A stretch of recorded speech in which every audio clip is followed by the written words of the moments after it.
Տղամարդու մոտ հիմնականում կարելի ասել ռեպրոդուկտիվ առողջությունը, վերարտադրողական առողջությունը սահմանափակ չէ, լիմիտավորված չէ եւ իր կյանքի ամբողջ ընթացքում հիմնականում տեղի է ունենում սպերմատոգենեզ,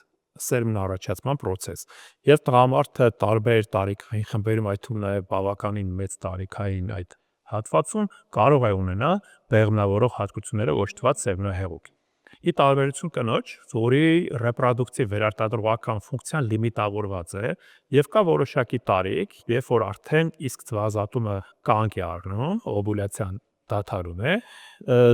այս պարագայում արդեն իսկ մենք արձանագրում ենք, որ կնոջ մոտ այլևս ռեպրոդուկտիվ վերարտադրողական ֆունկցիա հնարավոր չէ։ Կլիմաքս կոչված է։ Այո, եւ դա այս պարագայում արդեն կարող է օգնության գալ արդեն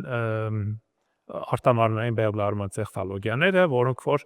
կարող են օգնել այն կանանց, որոնք որ այդ տարիքում են նորից մայրանել։